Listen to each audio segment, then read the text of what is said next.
YouTube, how's it going? The Goat House is back, and today we're talking NFC South teams.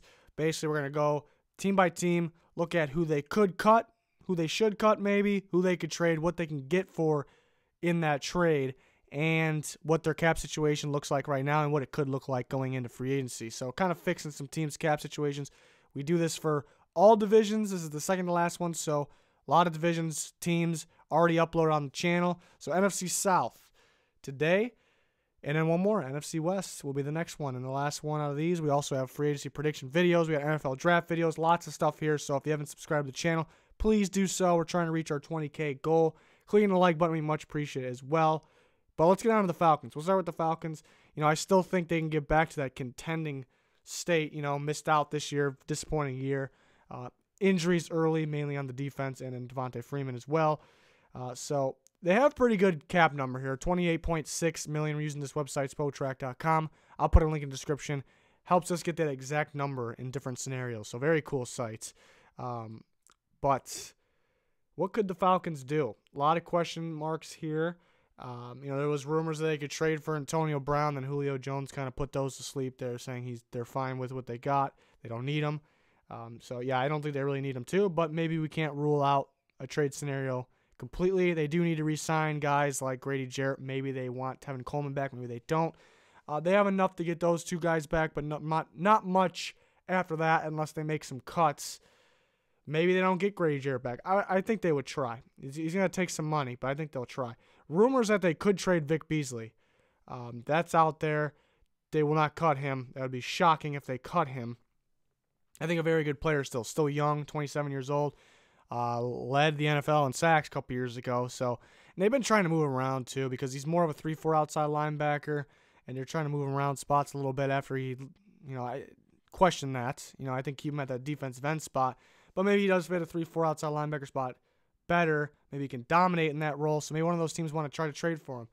A team that I think, honestly, if I had to predict, I'd say he stays on the Falcons when it's all said and done here, but couple teams I think he would fit if he wants to, if a team thinks he's appealing for their 3-4. We keep bringing up the Packers in trade scenarios. They have a good amount of cap room. They could use a guy like that. But somebody that I think fits, and it's funny because we mentioned the Antonio Brown trade, I think the Steelers, honestly, could they work a deal? Long shot, but could they work a deal? Vic Beasley and a draft pick can be super high of a draft pick because you're giving Vic Beasley for Antonio Brown. And you got to keep in mind, Antonio Brown wants to leave anyways. He may be traded for less than what his value is. It's a long shot, but it's definitely something the Steelers could use too. Maybe he's what they thought they were getting out of Bud Dupree.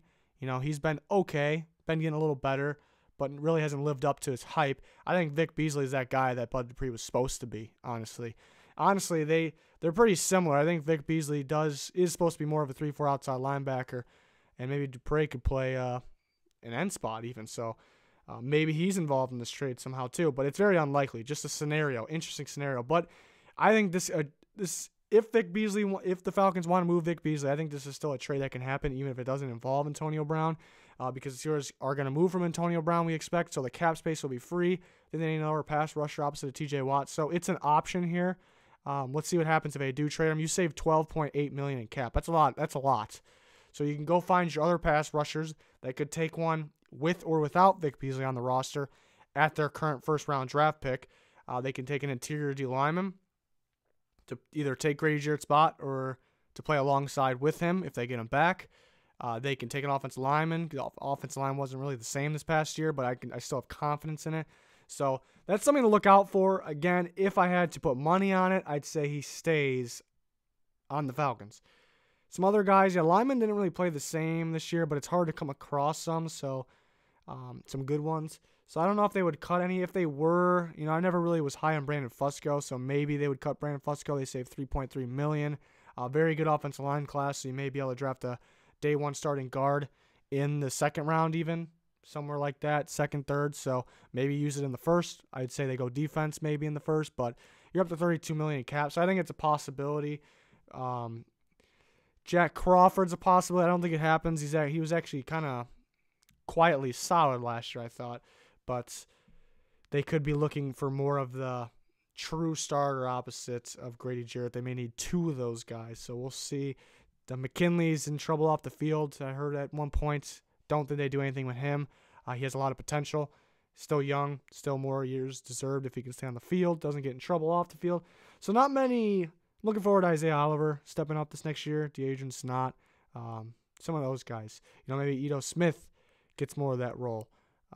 That bigger role with Tevin Coleman possibly gone. Devontae Freeman is another question mark, but I don't think they move on from him because of the contract situation. They would lose money out of it. So, and he's the guy. He's really good. Like, he's one of the better backs in football. You just got to stay healthy. But maybe if they can't get Coleman back, maybe Ito Smith's role steps up, but maybe they get that guy, go and sign that guy that, you're pretty much a starting running back once this guy, Freeman, gets hurt. Tough situation, very tough situation. So I don't expect too many moves here. They have a pretty solid team. Vic Beasley's a guy you can look out for. Then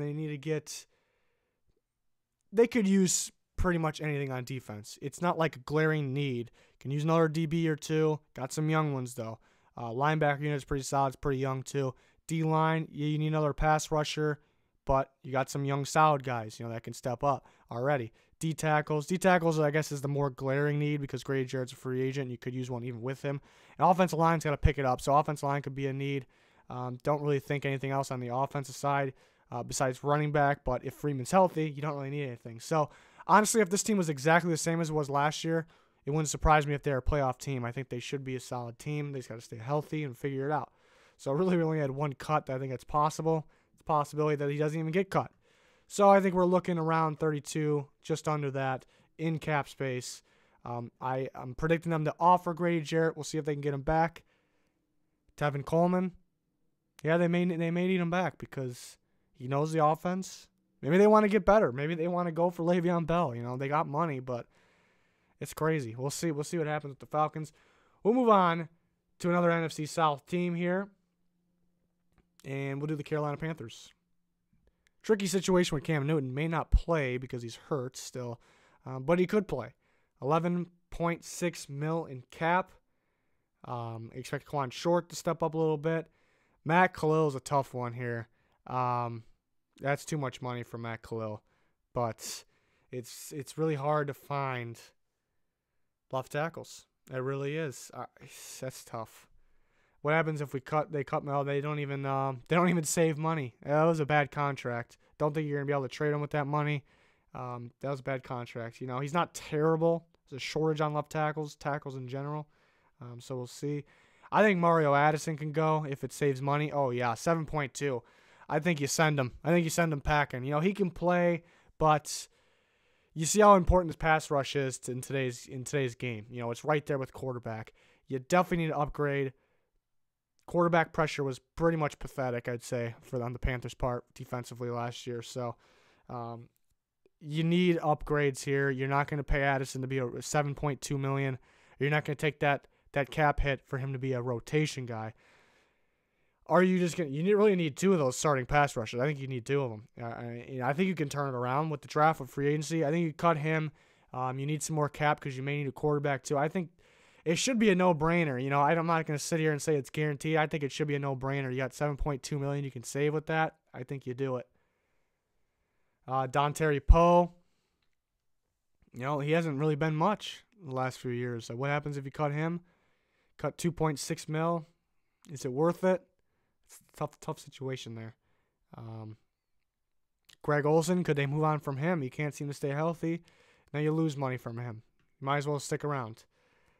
Captain Marlin, I think you can move on from him if it saves money, $2 million. Not really. He used to be darn good slot corner. Doesn't really got it anymore. I don't think he can still play, but you got some young guys you drafted last year or two.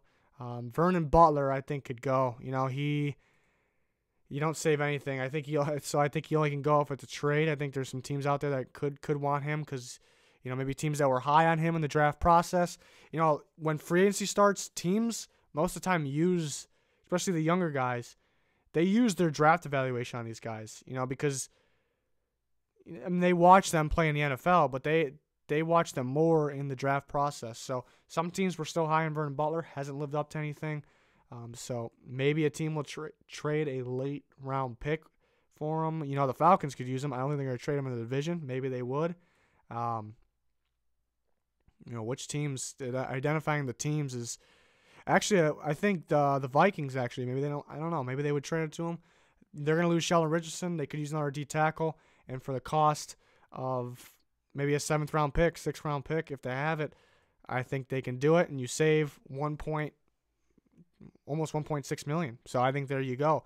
Maybe you're counting on him to finally step up. You know, maybe he needs another chance. Maybe one more chance is acceptable. I'm okay with that. So you could clear some space here if you're the Panthers. Any guys down here? Yeah, I think you're good with that. Yeah, a guy like Rashawn Golden can step up this year. He can play safety, he can play corner. You can take that Captain Marlin role there. So I think you have the guys to step up. You got Cornell there too. He could step up, play that slot role. So I think you could afford to move on to a guy like that. I think Mario Addison, I think you should move on from him, especially with that number there, $7.2 million. Look for Vernon Butler if you really don't think he'll step it up. You know, they should know more than anybody. Then I think you send them because you need the cap you can get here. They need to get pass rushers. They could use some more DBs. They may need a quarterback. That's the big question there. I think they could use another receiver too. I mean, luckily the draft has good receivers. You need offensive linemen too, you know. Got to stay healthy on the offensive line too. So we'll see. I think these are some guys that you can let go. Brings it up to 25. You know, I guess it's rough to see some of those guys go, but I think it's realistic. Moving on. What do we got left here? We got Tampa and New Orleans. Who go in New Orleans here? The Saints, almost 6.6 million cap here. Who could they cut? Do they get Teddy Bridgewater back? They just traded a solid pick for that. So they traded this year's pick to go up and get Marcus Davenport. So, you know, risky decisions there, but, you know, they can still win, obviously. McCurt Coleman's been somewhat solid, but I think you can move on from him. You know, I think you can get younger at the position. You know, let's see how much money. You save $4 million. I think it's definitely worth it there, but he can still play. I think the Saints are a pretty complete team. Yeah, they can get better in a lot of spots on defense, but, you know, with no first-round pick, you know, maybe they look to free agency. They have to do it through free agency. Maybe they believe they can win. You know, I'm sure they believe they could have won if they didn't get screwed by a call last year, so maybe they think they can do it with this team, you know, but you can save a little money here, cutting a guy like Kurt Coleman. Meredith could cut him, saves $3 million. You're up to 14 in cap space. You can do that. Some of these corners, you know, I think they're most likely going to keep these guys. Kind of got a good rotation. You see all of them on the field at some point there. Maybe Ted Gidd's done. He's 34 years old, you know. Got hurt last year. Maybe they can move on Ted Gidd. I know Breeze likes him, you know, the deep ball. I'm gonna say they keep him. You know, I'm gonna say they keep him, but you could free $2.5 million cap. Maybe they like their tight ends. You know, it's tough. I think they got a pretty complete team here. I think they don't really want to move on from a lot of guys. You know, I think if they get desperate, they want to land like a big name guy. Then they're gonna have to get rid of a few, obviously. But I think Kurt Coleman and Cameron Meredith will be guys to look out for. I don't really see any of the other guys getting cut. That's my opinion. You know, there's always going to be a surprise guy. They got their lineman, you know, Demario Davis, thought was pretty solid. You know, I mean, that's a big cap figure, I guess, for him, but I thought he was very solid this year. AJ Klein. Maybe they move on from AJ Klein. You got to find a replacement then. I don't see it. I just don't see it. I'm looking at Kurt Coleman, Cameron Meredith. Don't know if you trade any of these guys. I think they're going to roll with their current team. They think they can win with their current team, and it's definitely realistic. So we'll see what they end up doing. Very interesting. Antonio Brown has came up maybe in a trade scenario with the Saints. Can they do that, though? You know, no first-round pick. I personally wouldn't trade a first-round pick for Antonio Brown. He's definitely still an elite receiver, but with his attitude, he's getting up there in age with his contract. You know, I wouldn't trade a first-round pick, but they have a late second-round pick. You have to throw some future in there, and the cap space is somewhat tight. You probably have to cut more guys here. You know, I like him on the Saints, but, you know, it's starting to look more and more, you know, less likely to happen after looking at this. So, very interesting. Moving on to Tampa Bay. Tampa Bay has a lot of cap room, if I'm not mistaken. 13 mil. I thought they had a lot of cap room here. What am I thinking? That's why this website's great here. I think they can make room. They would have to, yeah, they're going to, I think Deshaun Jackson wants out.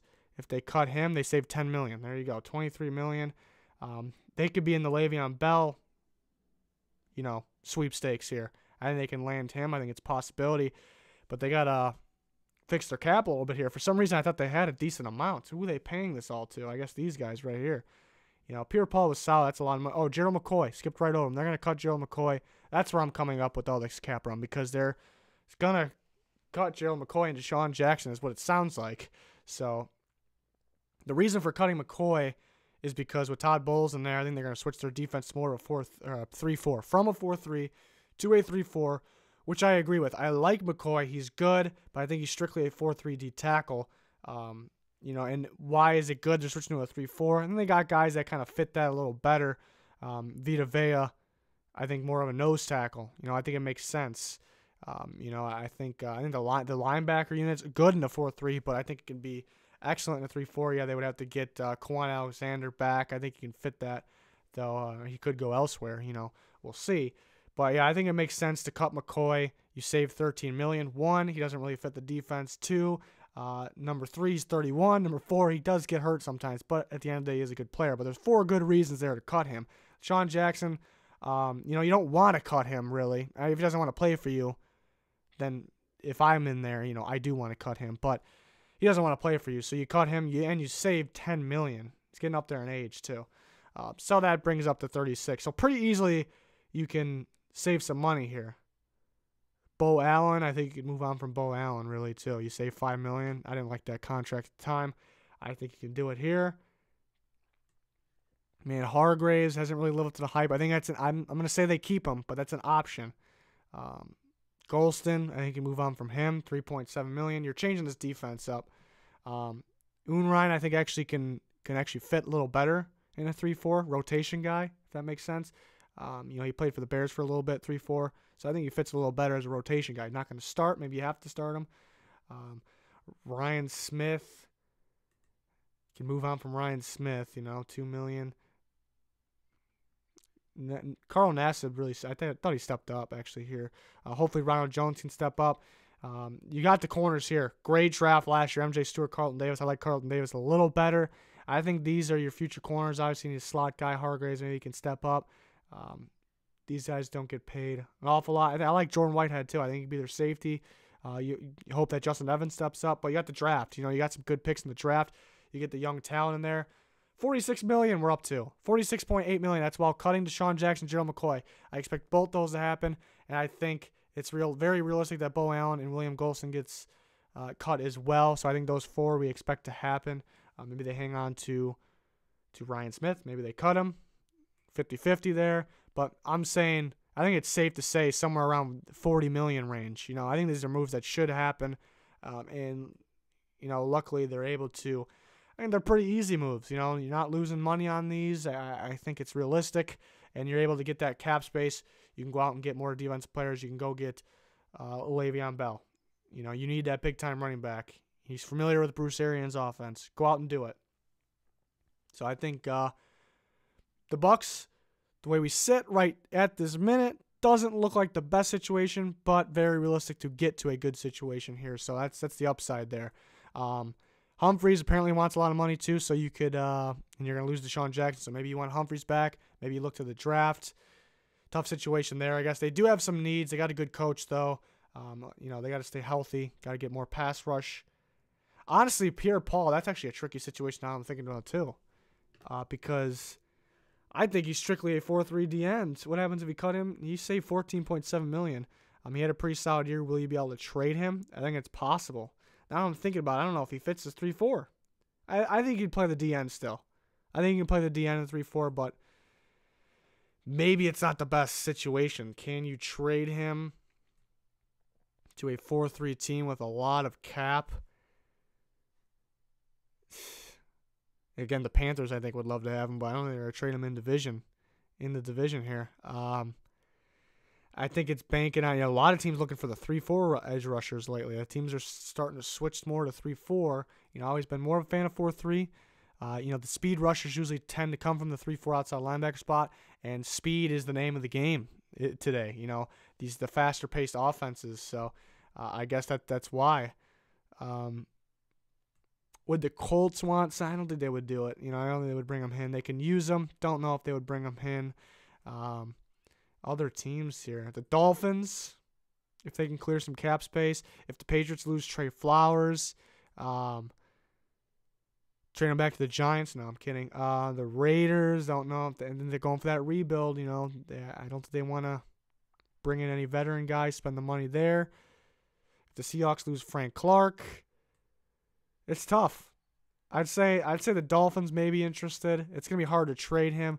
I don't know if he really fits your new defense if you decide to switch, but if you trade him, you can even take a later pick and you get that extra pick and you save $14.7 million, rebuild this thing. It's tough because the offense isn't really in rebuild mode. Well, I guess maybe the running back situation is. I think Ronald Jones can play, so maybe he turns it around with Bruce Arians, but very interesting. I almost forgot Pierre-Paul doesn't, the whole situation with them switching defense and Pierre-Paul, he had a pretty solid year, so it's tough.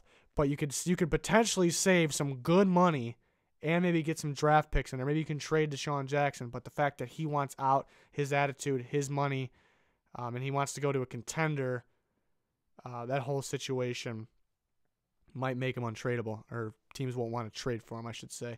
So, interesting situation the Tampa Bay Buccaneers are in here. They could potentially have a lot of cap room, but they'll have a lot of needs. But if they are indeed switching their defense, I think this is the best move here. I think all these are really the best move. Pierre-Paul, again, I think he can play still. I think McCoy can play. I think Deshaun Jackson can play. It's just tough, tough to fit. Well, Deshaun Jackson's different. The other defensive guys, it's tough to fit the new defense if you want to rebuild it. We got to get inside the Buccaneers' head. What are they doing here? They want to rebuild this thing. They want to try these guys out. Maybe they keep the defense. Maybe it's all BS. Maybe they keep the defense. 3-4 and 4-3, not that much difference. Obviously you're going to get a little different type of players in there, but it's really not that big of a difference. So I think it's realistic for DNs to play outside linebacker to play DN to stay at DN in a different defense. So we'll see. I look forward to seeing what the Bucs do with these players here and what they do with their defense. Very interesting. Where these guys can go too. McCoy can fit a bunch of teams. Deshaun Jackson wants to do a contender. Oh yeah, I would recommend a contender to get him. If a team that's kind of like middle of the road there to get him, you might have just issues. I don't really like his attitude, but he can play. But we'll see. We'll see if he takes a pay cut. I've heard he wanted to go to the Rams. Does he really want to go there with a million receivers there? Weird situation, weird guy, I guess, but we'll see. Buccaneers in a weird situation. Can't wait to see what they do. That's going to do it for this one, though. We only have one more division to do, NFC West, coming at some point this week. We talk about free agency, landing spots, where they actually will go. Not just the free agents, the trade targets as well. We did Antonio Brown, Case Keenum, Nick Foles, guys like that. We also have NFL draft coverage, lots of stuff here. Subscriber goals, 20K. Please subscribe if you haven't yet. Clicking the like button would be much appreciated as well. But that's going to do it for this one. Thanks for everyone's support. Stay tuned for more. Goodbye.